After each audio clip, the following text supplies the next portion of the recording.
That'll be taken in the end zone. Oh, good footwork on the spin.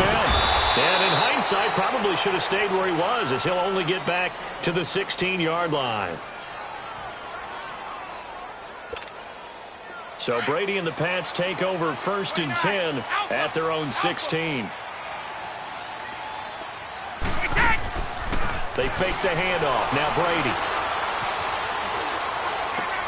And oh, look at the catch by Gronkowski. The drive starting play, a good one. Give him 19.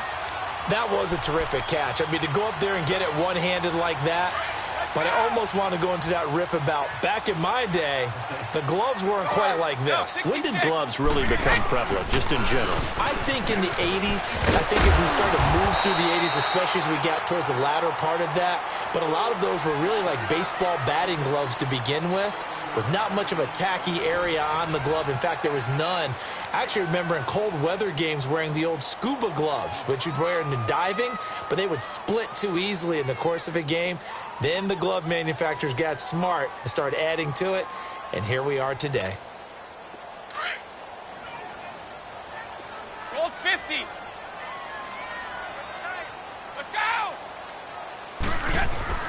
Now a play fake. Brady rolling to his right. And get that to Michel, complete. And he'll get it out a couple yards shy of midfield at the 48. 5 yards is the pickup there as that extends this drive.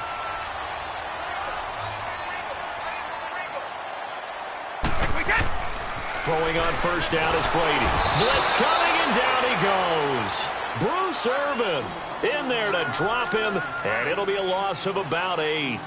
Defensive end gets in there that time. They were in a 4-3. What's the responsibility of the ends versus the tackles there, Charles? Well, most of the time when you talk about the ends, they're your pass rushers. They're the guys that you turn loose to try and get to the guy who's going to throw the football. The tackles, usually more of the run-stuffing variety. But the way this game is advanced, you're wanting a little bit of everything out of all of your guys. But let's just go ahead and break it down and make it simple. The guy who's the right defensive end versus a right-handed quarterback, that's the blind side. He's going after the quarterback. He's going to put him on the ground.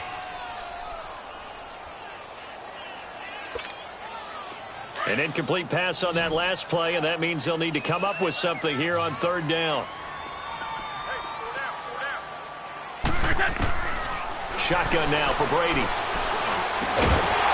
And incomplete. The contact made the ball roam free and brings up 4th down. Nice play there to force the incompletion. And to me, one thing's for sure. When you're the underdogs and you're playing on the road, you absolutely have to get takeaways. You've got to get the ball from them. Yeah, win that.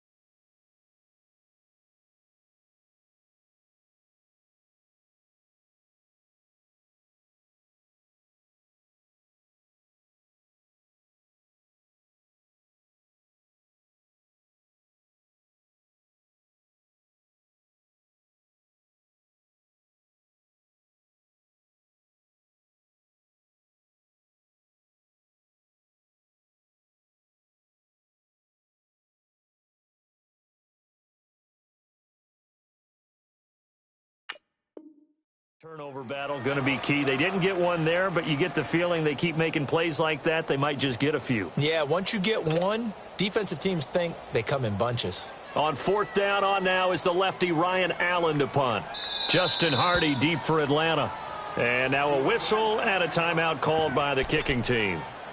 They'll have 2 remaining as we step aside here in this 2nd quarter. Oh, a big decision here early. Look at this. They're going to go for it on their own side of the field. They do go for it. It's Brady. And this is incomplete. Boy, a real head-scratcher there. And it'll be a turnover on downs. And, partner, I'm not really sure what in the world they were thinking on 4th and long there at this stage in the game, but do you think social media may be firing up a little bit right now? Oh, the coach is trending right now. All right, there's no doubt about it. People are wondering what that decision was. But it takes me back to a number of years ago. A very successful coach in the league had told himself before a playoff game, he was going to be aggressive. No matter what, he's going to be aggressive. And it ran his team into some real problems early, and they got upset in that playoff game. Let's see if this team can recover. Well, that's aggressive in capital letters with glitter, 7 underscores. I mean, that's the definition of aggressive. Yeah, you can almost hear the cheerleaders doing the be aggressive chant behind him, and he listened to it.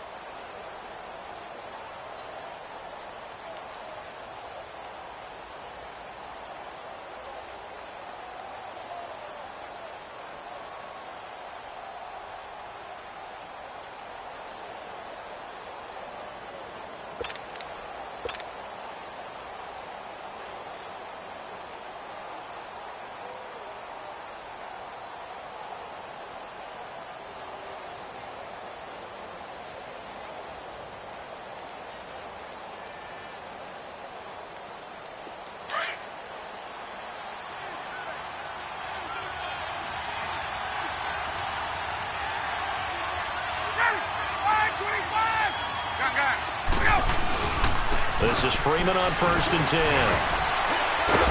10. Busting through contact. Just wasn't a huge hole there for him to operate. Stopped just inside the 35-yard line. Despite the blitz, they're still able to pick up a nice, solid gain. The disadvantage of blitzing often alters the normal spacing and run fits and leaves creases like they were able to exploit right there.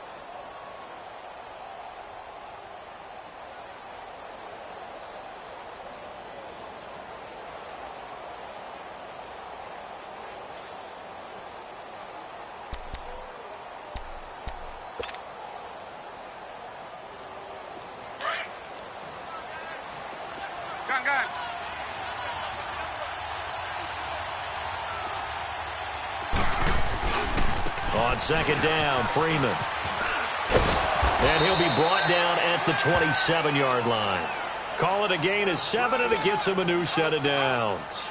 So many teams want to throw the ball in this situation nowadays, but I love watching a team that has enough confidence to go ahead and run the football in that situation. That's almost a tendency breaker.